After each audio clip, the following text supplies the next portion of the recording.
नमस्कार दोस्तों, स्वागत है आप लोग का मेरे YouTube channel online knowledge world में। आज हम लोग पढ़ाई करेंगे झारखंड जिला क्षेत्र पार्ट 9, जिसमें पढ़ेंगे देवघर जिला। कोशिश करेंगे इसी वीडियो में देवघर जिला से जितने भी फैक्ट्स है, जितने भी इंपॉर्टेंट क्वेश्चन है, सारे को कवर करने का। ठीक है, थोड़ा लंबा वीडियो बनेगा, धैर्यपूर्वक देखें। चलिए, सबसे पहला क्वेश्चन आता है इसमें, इसका फॉर्मेशन कब हुआ था। ठीक है, फॉर्मेशन का डेट याद रख लीजिए 1983। ठीक है, सिर्फ 1983 याद रखने से इस और भी चीज़ें याद हो जाएगा, ये याद रखना पड़ेगा। बाकी 5 जिला उसी साल बना था। ठीक है, पहले 5 ही जिला हुआ करता था। पलामू इसी से टूट के बाकी पलामू प्रमंडल के बाकी ज़िले बने। सिंहभूम इसी से टूट के जो 3 ईस्ट सिंहभूम, वेस्ट सिंहभूम, सरायकेला वो है बना। उसके बाद हजारीबाग इसी से टूट के सारे बने। हजारीबाग प्रमंडल में जितने ज़िले हैं, फिर रांची और संथाल परगना। संथाल परगना मतलब दुमका हेडक्वार्टर था। ठीक है, तो 1983 में संथाल परगना को तोड़ दिया गया और रांची को तोड़ दिया गया। रांची तोड़ के गुमला और लोहरदगा बनाया गया और संथाल परगना को तोड़ के साहिबगंज, गोड्डा और देवघर बनाया गया। ठीक है, ये 5 जिला 1983 में बना है। इसको याद कर लीजिए आप लोग। अब इसको याद करने का स्पेशल ट्रिक्स बता देता हूँ। देखिए, जनरल ड्यूटी जो लगता है आर्मी में या फिर डिफेंस में या पुलिस में, जनरल ड्यूटी जीडी बोलते हैं उसको। उन लोग किस चीज़ से ड्यूटी करता है? SLG से करता है, स्मॉल लाइट गन। स्मॉल भी रहता है, थोड़ा हल्का भी रहता है, वो वाला गन से करता है। तो आप इस तरह याद करते हैं, G से गोड्डा, D से देवघर, S से साहिबगंज, L से लोहरदगा, G से गुमला। क्लियर? इस तरह से याद कीजिए। अब हम लोग चलते हैं ऐतिहासिक चीज़ों में। ऐतिहासिक चीज़ों में देवघर का वही भविष्य है जो संथाल परगना का भविष्य था। ठीक है, संथाल परगना का हिस्ट्री तो आप लोगों को पता ही होगा, बहुत सारे वीडियो में बता दिया हूँ। दामिनी को कैसे कैसे बना। ठीक है, देवघर वैसे पहले दामिनी को और ये भागलपुर का पार्ट था, प्लस बीरभूम, बंगाल के बीरभूम को मिला के, जिसमें दुमका, देवघर और जामताड़ा वाला ज़िला आता था। ठीक है, देवघर जामताड़ा वाला ज़िला, यही दामिनी को भागलपुर वाला और बीरभूम दोनों को मिला के संथाल परगना बनाया गया था। तो उस समय पहले प्राचीन काल में ये बीरभूम जिला में था। ठीक है, 1855 से पहले बीरभूम जिला में देवघर आया करता था। अब हम लोग चलते हैं, एक ऐतिहासिक बातें याद रखना पड़ेगा, वेरी इंपॉर्टेंट। ये किताबों में बहुत कम जगहों पे दिया हुआ रहता है कि इसमें क्या हुआ। बख्तियार खिलजी ने बिहार में अटैक किया था। बख्तियार खिलजी ने, ठीक है, तो उसने बिहार के कुछ प्रांत को जीत लिया था, जो अभी का मुंगेर, जमुई वाला एरिया है, उसको जीत लिया था। तो और उसको जीत के अपना एक क्षेत्र बनाया था 1201 ईस्वी में। ठीक है, वो जो एक छोटा सा राज्य बनाया था वो कुछ ही दिन तक चला था। उसकी राजधानी देवघर को बनाया था, ये आपको याद रखना पड़ेगा। ठीक है, अब हम लोग चलते हैं इसके ब्लॉक्स। ठीक है, पहले इसके हम लोग चलते हैं कौन कौन से जिला से ये टच करता है। वेरी सिंपल है भाई, ये दुमका से अलग हुआ है तो दुमका जिला इस साइड है, दुमका जिला से तो टच करेगा ही। जामताड़ा, मैं यहीं पढ़ाई करने जाता था, देवघर से ही पढ़ाई किया हूँ, तो ये जामताड़ा इसके साउथ में जामताड़ा जिला है। इस साइड में गिरिडीह जिला है। ठीक है, गिरिडीह, और इस साइड में बिहार पड़ता है, बिहार से टच करता है। ये भी इम्पोर्टेंट क्वेश्चन पूछा जाता है, बिहार के कौन कौन से जिला झारखंड से टच करता है। तो बिहार का 2 जिला देवघर से टच करता है, दैट इज बांका और जमुई। ये जमुई जिला आपको याद करना बहुत आसान होगा। ठीक है, जमुई जिला इस तरह से है। ठीक है, जमुई जिला इसलिए क्योंकि जो अजय नदी पूछा जाता है क्वेश्चन कि झारखंड में कहाँ से प्रवेश करता है, दैट इज देवघर जिला होते हुए ही देवीपुर प्रखंड। ठीक है, देवीपुर प्रखंड से होते हुए इधर से जमुई से निकलता है, इधर से प्रवेश करता है। इस वजह से आपको जमुई याद रह जाएगा। ठीक है, तो ये है, तो इसको झारखंड के 3 जिला गिरिडीह, जामताड़ा, दुमका और बिहार के 2 जिला जमुई और बांका। क्लियर। इसके जो प्रखंड है ब्लॉक है, टोटल 10 ब्लॉक है। देवघर में 10 ब्लॉक है, 10 इसे 10 ऐसे याद कर सकते हो, ये 2 और इस 2 का रेफरेंस लेके पूछा जाता है कि किस ज़िले में कितने ब्लॉक है। सारे को मैं ट्रिक्स से कभी याद कराऊंगा, लेकिन अभी याद रख लीजिए देवघर में 10 ब्लॉक्स है, ठीक है। इसमें से देखिए एक ब्लॉक को आपको याद रखना पड़ेगा देवीपुर, क्योंकि देवीपुर होते हुए ही अजय नदी घुसता है, ठीक है। दूसरा देवीपुर से क्या याद रखना पड़ेगा भाई, देवीपुर जो ब्लॉक है इसमें एम्स बन रहा है, ठीक है, एम्स बनाया जा रहा है, ठीक है। तो एम्स का अभी ये क्वेश्चन पूछा जाएगा कि भाई ये एम्स का ये क्या है, आदर्श वाक्य क्या है। आरोग्यम परम सुखम, आरोग्यम परम सुखम, जो झारखंड का सुखम, जो देवघर में एम्स बन रहा है, इसका आदर्श वाक्य यही है। इसमें 50 स्टूडेंट पढ़ रहे हैं, ठीक है, 50 स्टूडेंट पढ़ाई भी करें, कॉलेज भी है प्लस हॉस्पिटल भी है। एम्स में तो स्टूडेंट भी पढ़ते हैं, तो 50 स्टूडेंट के लिए ही प्रारंभिक स्टेज में ये सीट रखा गया, 50 स्टूडेंट। प्लस एक क्वेश्चन अभी ये जरूर पूछा जाएगा, अभी इसका हेड कौन है, ठीक है, प्रेसिडेंट कौन है एम्स का, जो है हेड कौन है। तो हेड का नाम आपको याद रखना पड़ेगा, सौरभ वैष्णवी, ठीक है, ये अभी एम्स का हेड है, ठीक है। अगला हम लोग चलते हैं, इसके ब्लॉक जो बहुत फेमस है कोरोग्राम, ठीक है। कोरोग्राम क्यों फेमस है, क्या क्या चीज़ याद रखिएगा। एक फ्रीडम फाइटर पैदा हुए थे, गणेश देउस्कर, ठीक है, देउस्कर, पूरा नाम सखाराम देउस्कर, गणेश सखाराम देउस्कर, सखाराम तो मुझे याद है, सखाराम देउस्कर, ठीक है, इतना याद कर लीजिए कि इससे पहले भी नाम हुआ। ये मराठी था, कर जब लिखा हुआ तो मराठी ही था। ये फ्रीडम फाइटर में इसका बहुत योगदान था। पूछा जाता है इसका कर्मस्थली कहाँ था, कोरोग्राम में, ठीक है। इसकी जो 2 बुक्स है वो फ्रीडम फाइटर में बहुत योगदान दिया है, दैट इज तिलोकेर मुकदमा और देशेर कोथा, वेरी वेरी इंपॉर्टेंट। देशेर कोथा, देश की कहानी और तिलक के ऊपर जो मुकदमा चला था, ठीक है। ये देउस्कर साहब का याद रखिए, कहाँ कर्मभूमि था, कोरोग्राम में। प्लस आपको ये भी याद रखना पड़ेगा, कोरोग्राम को बसाया किसने था, अशोक के पुत्र महेंद्र ने। अशोक का पुत्र महेंद्र यही गया था श्रीलंका में बौद्ध धर्म का प्रचार करने के लिए। महेंद्र और संघमित्रा, ये दोनों भाई बहन गया हुआ था, ठीक है। तो यही महेंद्र ने बसाया है। तो यहाँ पे आपको अशोक कालीन अवशेष मिलेंगे, वेरी इंपॉर्टेंट क्वेश्चन। अशोक कालीन अवशेष कहाँ मिलते हैं, झारखंड में बहुत सारे जगहों में मिलते हैं, लेकिन उसमें से एक है कोरोग्राम, ठीक है। ये बहुत फेमस गांव और बहुत पुराना गांव है, ठीक है। चलिए, यहाँ बुद्ध के बहुत सारे प्रतिमाएं आपको मिल जाएगी देखने के लिए। ऐसे ही आवारा टाइप का पड़ा हुआ है, कोई सरकारी संरक्षण नहीं, ठीक है। मधुपुर, ये इस ब्लॉक को कहा जाता है झारखंड का उभरता हुआ औद्योगिक शहर, मधुपुर। पूछेगा झारखंड का उभरता हुआ औद्योगिक शहर कौन है, मधुपुर, ठीक है। पूरे देवघर जिला में 2 बड़े शहर है, एक देवघर, दूसरा मधुपुर। ये सरमा ब्लॉक है, ठीक है। सरमा ब्लॉक के लिए ऐतिहासिक चीज़ के लिए ये याद रखिए, भारत छोड़ो आंदोलन जब हुआ था, भारत छोड़ो आंदोलन 1942 में, तो उस समय झारखंड के कहाँ पे पैरेलल गवर्नमेंट की स्थापना की गई थी। Parallel government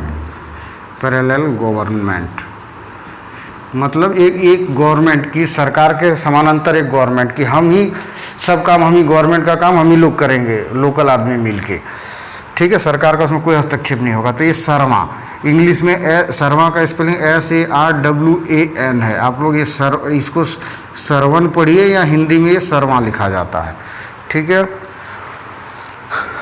clear. और हम लोग आगे बढ़ते हैं। दूसरी बात कि ये भारत की सांस्कृतिक राजधानी कहा जाता है, ठीक है। औद्योगिक राजधानी, सांस्कृतिक औद्योगिक राजधानी जमशेदपुर, सांस्कृतिक राजधानी ये अपना देवघर, उप राजधानी दुमका और राजधानी रांची, कोयला राजधानी धनबाद, अभ्रक राजधानी कोडरमा, ये सब याद रखिएगा। अब हम लोग पढ़ते हैं इसके इंडस्ट्रीज़ के बारे में, ठीक है। कुछ इंडस्ट्रीज़ यहाँ अच्छी तरीके से फूल फल रहा है। देखिए इंडस्ट्रीज़ में आपको याद रखना पड़ेगा देवघर एरिया में। देखिए जसीडीह में जब भी आप देवघर जाएंगे आपको जसीडीह एक बड़ा स्टेशन मिलेगा। आजकल तो ट्रेन वहाँ तक भी जा रहा है, पहले जसीडीह में ही सिर्फ उतरना पड़ता था। तो यहाँ पे उसी रास्ते में जसीडीह से देवघर जब जाएंगे तो आपको एक गांव मिलेगा डाबर ग्राम, ठीक है। उसी डाबर ग्राम में डाबर प्राइवेट लिमिटेड कंपनी है, डाबर प्राइवेट लिमिटेड। तो कहीं कहीं को ये डाबर आपने नाम ही सुना होगा, च्यवनप्राश वगैरह वगैरह आता है, इसका दवा भी बनता है इससे।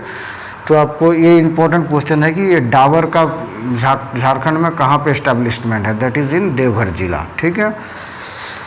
दूसरा पेड़ा इंडस्ट्रीज, देवघर का पेड़ा बहुत फेमस है, इसको भी आप याद कर लीजिए। प्लस वही जसीडीह में ऊनी धागा बनाने का एक अच्छा खासा फैक्ट्री है, ठीक है, ऊनी धागा बनाने का। और हैदराबाद इंडस्ट्रीज़, देवघर में एक फेमस है हैदराबाद इंडस्ट्रीज़, ठीक है। ये हैदराबाद इंडस्ट्रीज़ वेरी इंपॉर्टेंट है, कहाँ है, देवघर में। ये क्या बनाता है, एस्बेस्टस से एस्बेस्टस इंडस्ट्री है ये। एस्बेस्टस से जितने भी प्रोडक्ट्स होते हैं ये हैदराबाद इंडस्ट्रीज़ बनाता है, ठीक है। ये हैदराबाद नाम के वजह से ये इंपॉर्टेंट क्वेश्चन बन जाता है, ठीक है। दूसरा इसका औद्योगिक शहर जो है मधुपुर, ये झारखंड का उभरता हुआ औद्योगिक शहर कहा जाता है। इसमें बहुत सारे इंडस्ट्रीज डेवलप हो रहे हैं और है भी इसमें बहुत सारे इंडस्ट्रीज पहले से ही। तो मधुपुर में आपको याद रखना पड़ेगा भाई, केश तेल जो बाल में लगाने वाला तेल का इंडस्ट्रीज कहाँ है झारखंड में, दैट इज़ इन मधुपुर। नाम मैं केश तेल का नहीं बता पा रहा हूँ। प्लस ग्लास इंडस्ट्रीज़ के लिए बहुत फेमस है ग्लास इंडस्ट्रीज़, ठीक है। ये बहुत फला फूला हुआ है ग्लास इंडस्ट्रीज मधुपुर में, ठीक है। प्लस चाइना मिट्टी से जो बर्तन बनते हैं उसके लिए मधुपुर बहुत फेमस है। आपको क्या जब आप देवघर जाएंगे, मधुपुर जाएंगे तो वहाँ बैद्यनाथ इंडस्ट्रीज मिलेगा। क्या क्या नाम है, मैं नाम याद नहीं कर पा रहा हूँ, बट वहाँ पे बहुत सारे ग्लास इंडस्ट्रीज़ है। बैद्यनाथ एक इंडस्ट्रीज़ है, ये मुझे पता है। प्लस ला ओपोला बोल के कुछ है इस तरह, ला ओपाला इस तरह करके एक फैक्ट्री है, ठीक है। तो आपको यही केश तेल, ग्लास फैक्ट्री और चाइना मिट्टी ये सब याद रखना पड़ेगा। चलिए अब हम लोग आगे पढ़ते हैं। इसका जितना टूरिस्ट प्लेसेस है वो सारे कवर करते हैं। ये जरूर याद रखिए, ग्लास इंडस्ट्रीज़ के लिए मधुपुर, चाइना मिट्टी, केश तेल, ऊनी धागा, हैदराबाद इंडस्ट्रीज़ है। और सबसे इम्पोर्टेंट डाबर और हैदराबाद इंडस्ट्रीज़, ठीक है। और ग्लास इंडस्ट्रीज़ कहाँ, मधुपुर में। ये मधुपुर शहर जो है ये दो नदियों के बीच का है, ठीक है। इसको अजय नदी और पुथरो नदी, दोनों नदियों के बीच में बसा हुआ शहर है, अजय नदी और पुथरो नदी। और दोनों अजय नदी और पुथरो नदी दोनों अजय नदी में मिलता, सॉरी दो नदी, एक जयंती नदी, एक पुथरो नदी, दोनों के बीच में मधुपुर शहर है। और ये दोनों नदी जाके मिलता है अजय नदी में, ठीक है। और अजय नदी में कहाँ मिलता है, दोनों देवघर जिला में मिलता है, ये याद होना चाहिए, ठीक है। अजय नदी में देवघर में दो बांध बन रहे हैं, दो बांध बनाए जा रहे हैं, ठीक है। दैट इज पुनासी बांध और अजय बैराज बन के रेडी है। ये अजय बैराज जो है ये बन के रेडी है, सिकटिया बोल के जगह में है अजय बैराज, ठीक है। और पुथरो नदी, ये जो पुथरो नदी है इसमें भी एक डैम बनाया जा रहा है, दैट इज कॉल्ड बुरई डैम, ठीक है, बुरई सिंचाई परियोजना। और अजय बैराज और पुनासी, अजय सिंचाई परियोजना, पुनासी सिंचाई परियोजना, ये अजय नदी पे, और पुथरो जो है बुरई नदी पे। तो ये आपको याद रखना पड़ेगा कि ये डैम्स कुछ बन रहे हैं, जैसे ये बन के रेडी है। ये 1982 में ही शुरू हो गया था, बीच में काम बंद हो गया था, लेकिन अभी काम चालू है और बुरई बनेगा अभी। ठीक है, इतना आपको याद रखना है। हाँ देखिए, वहाँ पे जो मैं उसमें भूल रहा था, ग्लास इंडस्ट्रीज, तो ग्लास इंडस्ट्रीज का एक बैद्यनाथ ग्लास इंडस्ट्रीज मधुपुर में, ला ओपाला है, और एक Kolkata ply and glass industries है। ठीक है, ये 3 नाम का है। चलिए आगे हम लोग पढ़ते हैं इसका नाम। ठीक है, इसका नाम जो उपनाम है ये सबको पता है, बैद्यनाथ धाम, बाबा धाम, लेकिन कुछ आपको याद नहीं होगा। बैद्यनाथ धाम, बाबा धाम तो आपको पता है। इसको चीता भूमि भी कहा जाता है। ठीक है, चीता भूमि भी कहा जाता है, हृदय पीठ भी कहा जाता है। ठीक है, ये याद रखिएगा। हृदय पीठ इसीलिए कि जो 51 शक्तिपीठ कहा जाता है कि देवी का 51 शक्तिपीठ है, तो उस 51 शक्तिपीठ में भगवान का जो देवी थी उसकी 51 टुकड़े आग से जलने की वजह से इंडिया के चारों 51 प्लेसेस पे गिरे थे।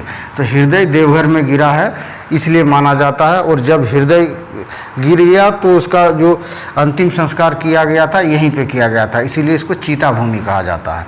ठीक है, ये छुपा हुआ क्वेश्चन है, चीता भूमि हृदय पीठ, ये भी कर सकते हो आप इसे। और यहाँ के जो ज्योतिर्लिंग है, बैद्यनाथ धाम ज्योतिर्लिंग का एक और नाम है कामना लिंग। ठीक है, मनोकामना पूर्ण करने की वजह से। क्लियर। अब हम लोग चलते हैं हिंदी विद्यापीठ, जो वहाँ का फेमस जगह है। ठीक है, एक डिम्ड यूनिवर्सिटी है, हमेशा पूछा जाता है कहाँ है हिंदी विद्यापीठ, दैट इज़ इन देवघर। कब बना था? 1929 ईस्वी में। इसका बनने का क्या कारण था? देखिए 1929 के दौरान अंग्रेजी के खिलाफ, अंग्रेजी भाषा के खिलाफ, अंग्रेजी सामान के खिलाफ लड़ाई लड़ रहे थे हम लोग। तो अंग्रेजी का बहिष्कार करने के लिए और हिंदी को प्रोत्साहन देने के लिए हिंदी विद्यापीठ की स्थापना की गई थी। ठीक है, हिंदी विद्यापीठ से पहले ये जगह कौन से क्या था? गोवर्धन साहित्य महाविद्यालय, एक कॉलेज था गोवर्धन साहित्य महाविद्यालय।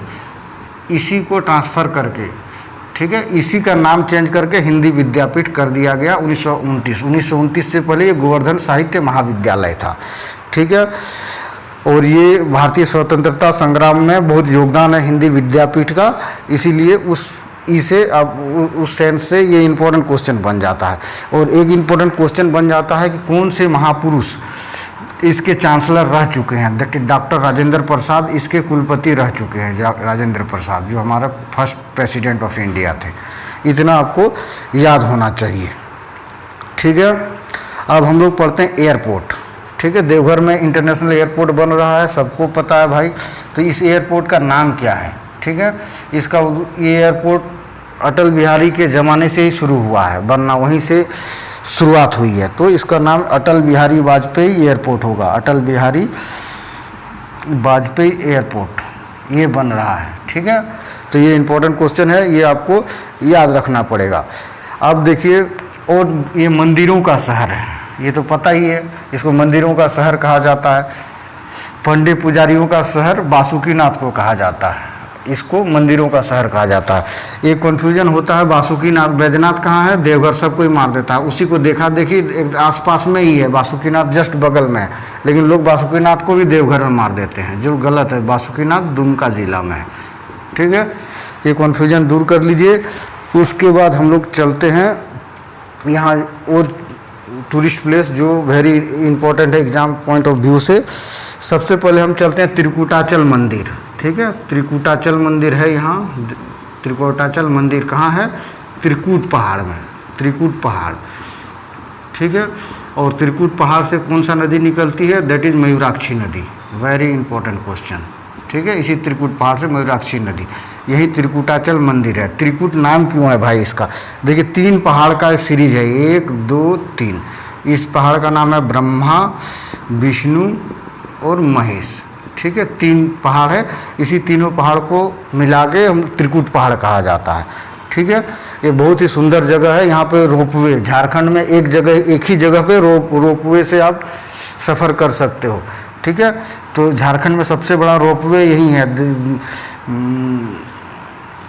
देवघर में ही। ये जो विष्णु पहाड़ जो है ना, ये विष्णु पहाड़ सबसे ऊंचा पहाड़ है। इस पहाड़ को रोपवे के थ्रू आप जा सकते हो। क्लियर। अब हम लोग चलते हैं बूढ़ेश्वरी टेम्पल। ठीक है, बूढ़ेश्वरी टेम्पल मधुपुर ब्लॉक के आसपास है बूढ़ेश्वरी। ये वेरी इंपॉर्टेंट क्वेश्चन है, कैसे इंपॉर्टेंट है ये बता देते हैं। बूढ़ेश्वरी टेम्पल इंग्लिश में ये इससे और क्वेश्चन बनता है, कहाँ है? ये देवघर में है। लेकिन ये क्वेश्चन पूछा जाता है बुढ़ई मेला कहाँ लगता है? बुढ़ई मेला यहीं पे लगता है, बूढ़ेश्वरी मंदिर के ही प्रांगण में लगता है बुढ़ई मेला, झारखंड का बूढ़ेश्वरी। इस गांव का नाम ही है बुढ़ई ग्राम। ठीक है, तो ये याद रखिएगा। बुढ़ई मेला कहाँ? श्रावणी मेला और बुढ़ई मेला दो फेमस मेला है देवघर का। ठीक है, दुनिया का सबसे लंबा मेला, ठीक है, दैट इज कॉल्ड श्रावणी मेला। ये भी इंपॉर्टेंट क्वेश्चन है। श्रावणी मेला दुनिया का सबसे लंबा मेला, 108 किलोमीटर लोग पैदल चल के आते हैं। ठीक है, तो ये सबसे लंबा मेला। और उसके बाद देखिए, जहाँ जल चढ़ाया जाता है उसको बैद्यनाथ धाम कहते हैं, और जहाँ से गंगा जल उठाया जाता है उसको अजगेबी नाथ धाम कहते हैं। अजगेबी नाथ, अजगेबी नाथ से पानी उठाते हैं। ये सुल्तानगंज भागलपुर ज़िले में है, बिहार में, और बैद्यनाथ में चढ़ाते हैं। तो ये सबसे बड़ा मेला दुनिया का श्रावणी मेला, ये आपको याद होना चाहिए। अब हम लोग आगे चलते हैं बकुलिया वाटरफॉल। ठीक है, ये बकुलिया वाटरफॉल कहाँ है भाई? ये बहुत क्वेश्चन पूछता है। आप ये आपके बुक में कहीं नहीं मिलेगा। ठीक है, लेकिन वेरी वेरी इंपॉर्टेंट है। ये बकुलिया वाटरफॉल कहाँ है? दैट इज मधुपुर ब्लॉक में ही है। ठीक है, बहुत सुंदर जगह है, मैं गया हूँ वहाँ पे। बकुलिया गांव का भी नाम है और वाटरफॉल है वहाँ पे। तो बकुलिया वाटरफॉल कहाँ है? देवघर जिला में है। अब हम लोग पढ़ेंगे बालानंद आश्रम। ठीक है, आपको 2-4 आश्रम भी पढ़ना पड़ेगा। ठीक है, वेरी इंपॉर्टेंट क्वेश्चन है, बालानंद आश्रम कहाँ है? ठीक है, ये बालानंद ब्रह्मचारी का आश्रम है, ये देवघर जिला में ही है। ठीक है, इसके जो अनुयायी थे उन लोगों ने बहुत सारे मंदिर बनाए हैं देवघर के डिफरेंट एरिया में। ठीक है, तो इसके अनुयायी आपको देखिएगा बहुत सारे क्वेश्चन के आंसर में ये होगा, ये मंदिर किसने बनाया? बालानंद आश्रम के अनुयायियों ने। ठीक है, एक और आश्रम है, ठीक है, दैट इज कॉल्ड सत्संग आश्रम। सत्संग आश्रम ये बहुत फेमस है, सत्संग आश्रम। तो ये सत्संग आश्रम किस आदमी के था? तो इसके जो किसका आश्रम था ये सत्संग आश्रम? दैट इज अनुकूल चंद्र ठाकुर। अनुकूल चंद्र ठाकुर का आश्रम है। ठीक है, इसके बहुत से फॉलोअर हैं, स्पेशली बंगाल में आपको बहुत सारे फॉलोअर मिलेंगे इसके। अनुकूल चंद्र ठाकुर का कैलेंडर भी रिलीज होता है। ठीक है, ठाकुर कैलेंडर कहते हैं, आप लोगों ने देखा भी होगा। पक्का आपके घर में कभी न कभी गया ही होगा। अनुकूल चंद्र ठाकुर का वहाँ पे ये है। प्लस इसी सत्संग आश्रम में एक संग्रहालय भी है, संग्रहालय, और एक पक्षी विहार, छोटा सा पक्षी विहार भी है इस सत्संग आश्रम में। क्लियर, ये आपको याद होना चाहिए। अब हम लोग चलते हैं युगल मंदिर।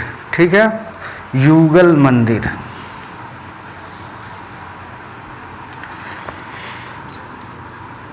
युगल मंदिर इसी को कहते हैं नौलखा मंदिर। कॉन्फ्यूज नहीं हो जाइएगा। ठीक है, इसी को नौलखा मंदिर कहते हैं, दोनों सेम चीज़ है। 9 लाख रुपया में इसलिए ये बना था, इसलिए इस मंदिर का नाम नौलखा हो गया, लखा। तो ये 9 लाख रुपया किसने दिया था? चारुशिला देवी ने। ठीक है, चारुशिला देवी। ये चारुशिला देवी देवघर एरिया का नहीं था, ये रानी कहाँ की थी? ये पथरिया घाट, कोलकाता में एक छोटा सा रीजन था पथरिया घाट, उसकी रानी थी। पथरिया घाट की रानी थी कोलकाता के आसपास। उसने सिर्फ पैसा दिया था 9 लाख रुपया और उससे मंदिर बना था। ठीक है, प्लस ये पूछेगा बनवाया किसने? इसने जो पैसा 9 लाख रुपया दिया था वो बालानंद आश्रम जो भी बताया उसको, तो उसके एक अनुयायी ने इस मंदिर को बनाया था। तो पूछेगा किसने बनाया था इस युगल मंदिर या नौलखा मंदिर? इस आपको कहना पड़ेगा बालानंद आश्रम के एक अनुयायी ने। पैसा किसने दिया था? चारुशिला देवी, पथरिया घाट की रानी। ठीक है, एक इसमें कन्फ्यूजन होता है कि भाई ये नौलखा मंदिर किस मतलब किस देवता का है, तो आदमी गलती से मार देता है शंकर, शिव को। क्यों? क्योंकि क्या बोलता है, सब जानता है बाबा धाम शंकर भगवान के लिए फेमस है, लेकिन नहीं, ये श्री कृष्ण की मंदिर है। युगल मंदिर नाम से ही पता चल जाता है, कृष्ण राधा और राधा की मूर्ति है, इस युगल, इसीलिए नाम है युगल मंदिर इसका। ठीक है, आगे हम लोग चलते कुंडेश्वरी मंदिर। ठीक है, कुंडेश्वरी मंदिर कहाँ है? देवघर में। ये आपको याद रखना पड़ेगा, कुंडेश्वरी मंदिर, कुंडेश्वरी प्लस पाथरोलेश्वरी। पाथरोल बोलते हैं उस जगह का नाम, वो देवी का नाम पाथरोलेश्वरी देवी। ठीक है, ये बहुत बड़ा, बहुत फेमस मंदिर है। पता नहीं लोग ये इतना ज़्यादा लोगों में चर्चा का विषय क्यों नहीं है। ये बहुत बड़ा मंदिर है, तो इसको आप याद रख लीजिएगा, पाथरोलेश्वरी, या जगह का नाम है पाथरोल। ठीक है, ये मंदिर किसने बनाया ये भी आपको याद रखना पड़ेगा। ठीक है, ये मंदिर को बनवाया था दिग्विजय सिंह। ठीक है, राजा दिग्विजय सिंह ने, राजा दिग्विजय सिंह, दिग्विजय सिंह 6ठी शताब्दी में। ठीक है, 6ठी शताब्दी में। पाथरोलेश्वरी में लगातार इस रोड से गुजरता रहता हूँ, बहुत बार गया हूँ यहाँ पे। चलिए, और आपको क्या यहाँ पे याद रखना पड़ेगा, रिखिया आश्रम। रिखिया आश्रम आपने नाम सुना होगा, देवघर में है, देवघर से 6-7 किलोमीटर दूर है ये। तो ये रिखिया आश्रम क्या है? एक योग मंदिर है, योग आश्रम है। इसमें योगा सिखाया जाता है। दूर दूर से लोग, विदेश से भी लोग आते हैं रिखिया आश्रम में योगा सुनने, योगा करने के लिए, योगा को जानने के लिए। ये स्वामी सत्यानंद, रिखिया आश्रम किसका है? स्वामी सत्यानंद का आश्रम, सत्यानंद का आश्रम। आपने देखा कितने आश्रम है यहाँ, रिखिया आश्रम, स्वामी सत्यानंद का, सत्संग आश्रम अनुकूल चंद्र का, और बालानंद आश्रम स्वामी बालानंद का। ठीक है, अभी और सारे आपको आश्रम मिलेंगे, एक राधा कृष्ण आश्रम भी मिलेगा आपको।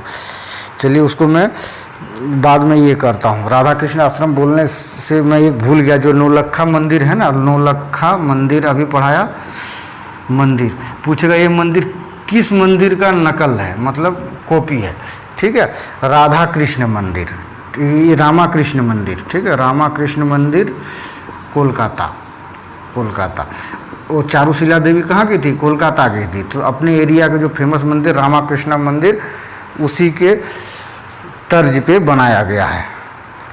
ठीक है, उसी का तर्ज पे ये बनाया गया है। चलिए, ये रामाकृष्ण मंदिर कोलकाता के पास बेलूर बोल के जगह है। ठीक है, बेलूर में रामाकृष्ण मंदिर है, उसी का 2 कॉपी है। अगला क्वेश्चन है देवघर मंदिर, वो तो बताया ही नहीं, सबसे इम्पोर्टेंट क्वेश्चन है देवघर मंदिर, बैजू मंदिर।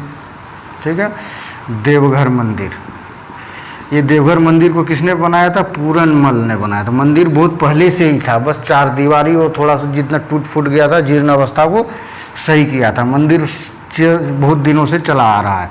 तो राजा पूरनमल ने, ये कहाँ का राजा था? गिद्धौर का राजा।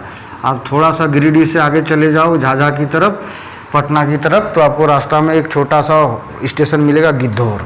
ठीक है, तो ये वहाँ के गिद्धौर का राजा ने बनाया था देवघर के मंदिर को। कब इसका मतलब पुनरुद्धार किया था, ये नहीं कि बनाया था, 1596 ईस्वी में इसका पुनरुद्धार किया था।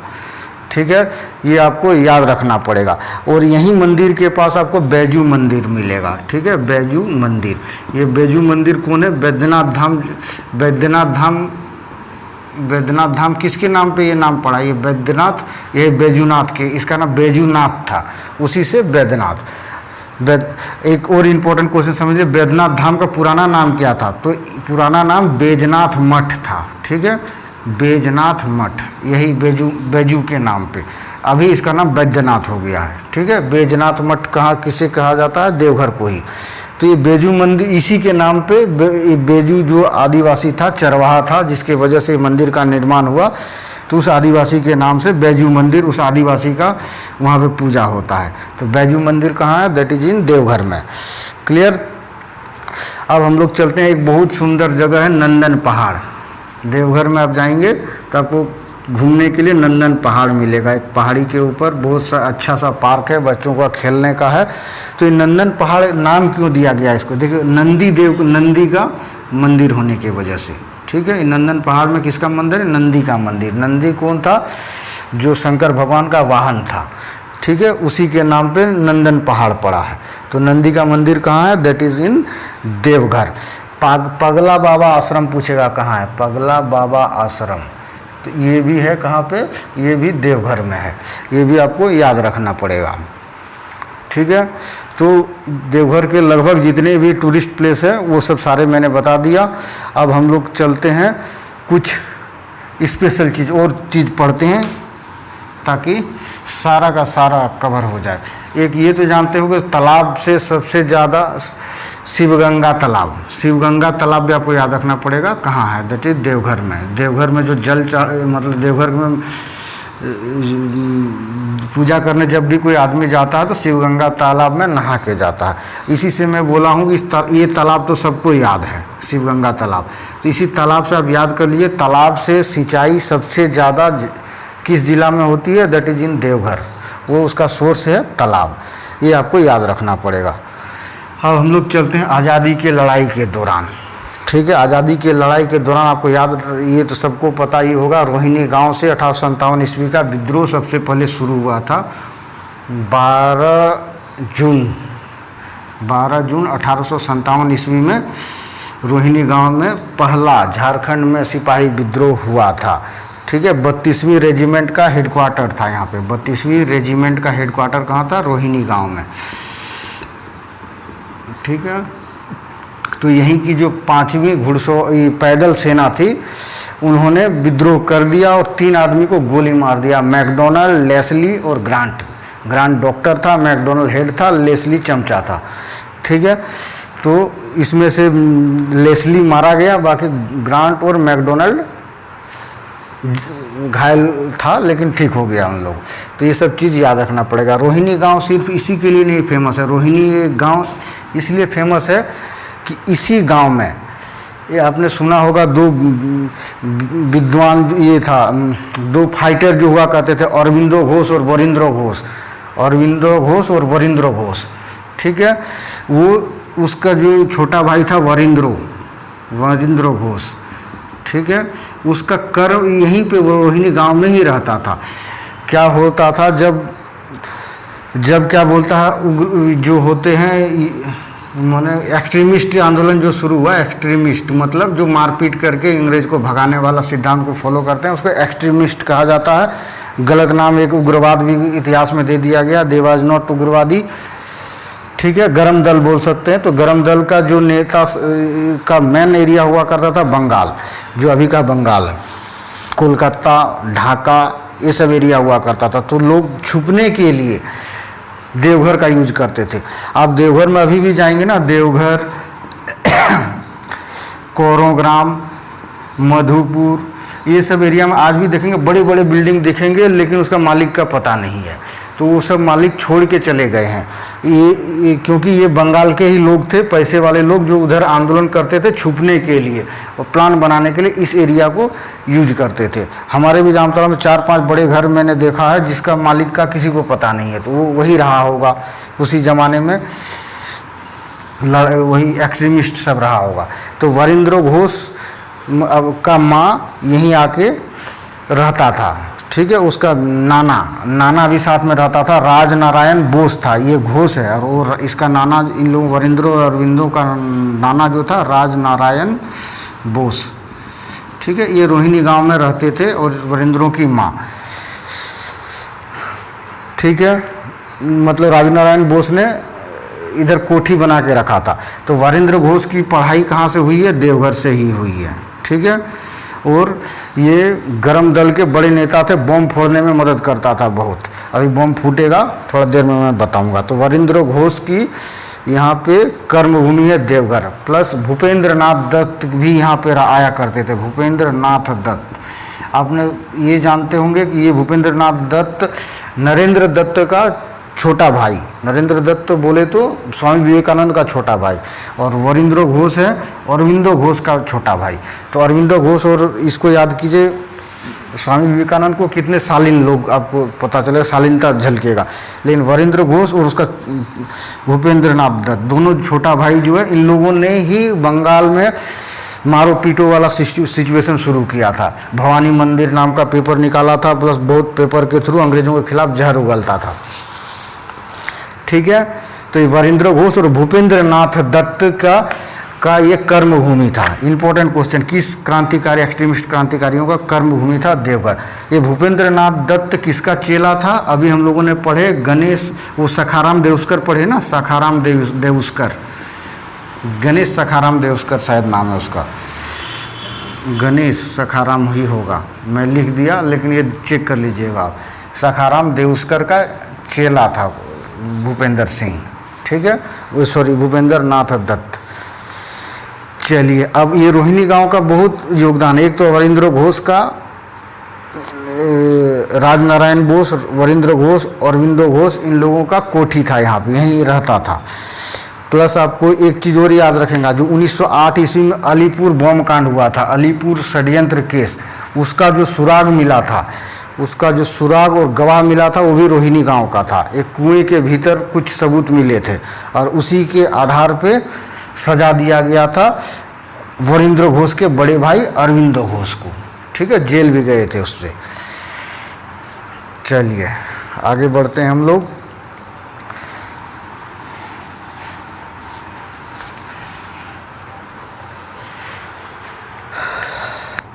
गोल्डन लीग संस्था आपको जानना पड़ेगा। गोल्डन लीग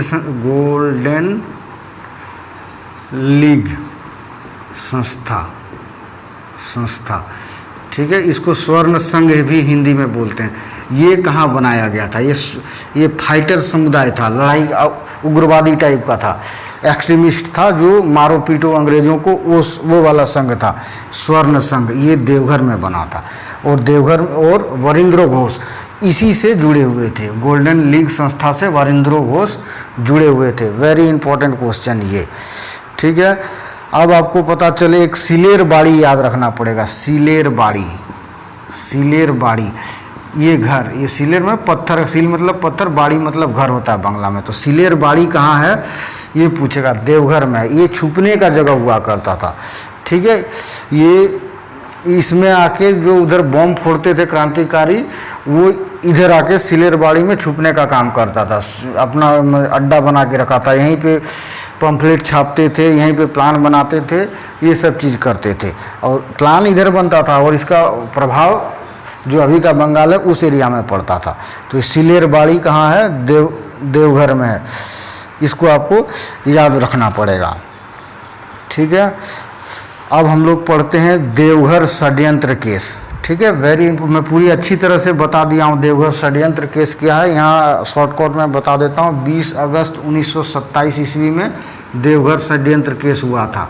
देवघर षड्यंत्र केस, ठीक है। यहाँ देवघर का एक छात्रावास में पुलिसों ने छापा मारा था और बहुत सारे स्टूडेंट्स को गिरफ्तार किया था। क्यों? क्योंकि उसके पास बॉम्ब, पिस्तौल ये सब मिला हुआ था, ठीक है। उसमें से वीरेंद्रनाथ भट्टाचार्य, सुरेंद्रनाथ भट्टाचार्य, दो भाई थे, वीरेंद्रनाथ भट्टाचार्य और सुरेंद्रनाथ भट्टाचार्य, और एक तेजेश चंद्र घोष। तेजेश चंद्र घोष, इस तीनों का नाम याद रखिए, जो 20 अगस्त 1927 ईस्वी को देवघर षड्यंत्र केस का आरोपी बना था और इन लोगों को सजा हुई थी, ठीक है। और देवघर से आपको याद रखना पड़ेगा विनोदानंद झा को, पंडित विनोदानंद झा को बहुत योगदान था इनका फ्रीडम फाइटर के दौरान। विनोदानंद झा, इसके ऊपर मैंने पूरा वीडियो बना दिया है एक, आप देख लीजिए। फिर भी सिंपली बता देता हूँ। झारखंड का पहला आदमी जो बिहार का सीएम बना था, दैट इज़ विनोदानंद झा। इसके बारे में यही है कि पूछेगा कि देवघर से असहयोग आंदोलन में किसने भाग लिया, तो आप क्या बोलिएगा? इसने यही नेतृत्व किया था देवघर से। सविनय अवज्ञा में किसने नेतृत्व किया देवघर से? इसी ने किया था। नमक सत्याग्रह में किसने किया था? इसी ने किया था। भारत छोड़ो आंदोलन में किसने किया था देवघर से नेतृत्व? इसी ने किया था, ठीक है। ये सब आपको याद रखना पड़ेगा। अब और भी है कि गांधी जी देवघर कब आए, ठीक है। Very good. टोटल 4 बार गांधी जी झारखंड के धरती पे पैर रखे थे तो उसमें से 1925 ईस्वी में देवघर आए थे। Very important question. प्लस ये देवघर के साथ साथ मधुपुर भी आए थे। ठीक है, मधुपुर कब? यही 1925 ईस्वी में ही। और मधुपुर में एक टाउन हॉल का स्थापना किया था, टाउन हॉल का उद्घाटन किया था। ये हॉल अभी भी है। ठीक है, अभी भी ये हॉल रखा हुआ है मधुपुर में, अभी भी जिंदा है ये हॉल। ये आपको याद रखना पड़ेगा। असहयोग आंदोलन के दौरान, ठीक है, एक आपको याद रखना पड़ेगा, असहयोग आंदोलन के दौरान जो देवघर के हाई स्कूल है, आर मित्रा हाई स्कूल, असहयोग आंदोलन के दौरान उन्होंने विरोध किया था, उसके स्टूडेंट ने स्कूल जाने से मना किया था। ठीक है, और दो नेता का नाम याद रखना पड़ेगा, प्रफुल्ल चंद्र सेन और विनोदानंद झा। प्रफुल्ल चंद्र सेन और विनोदानंद झा, ये तो था ही। और प्रफुल्ल चंद्र भी ने भी बढ़ चढ़ के हिस्सा लगाया था। इन्होंने बोला था कि हम सरकारी स्कूल में नहीं जाएंगे, हम जाएंगे किस में, हमारे लिए राष्ट्रीय विद्यालय बनाए गवर्नमेंट। ठीक है, प्रफुल्ल चंद्र सेन ने ये मांग किया था। ये आपको ये दो नाम फ्रीडम फाइट में जरूर याद रखना पड़ेगा जो देवघर से है। ठीक है, तो इतना क्वेश्चन मेरे ख्याल से आपको याद होना चाहिए देवघर से रिलेटेड। बाकी जो स्टैटिक डेटा है, स्टैटिक डेटा है कि इसकी जनसंख्या कितनी है, घनत्व कितनी है, वगैरह वगैरह, वो आप बुक से देख लीजिएगा।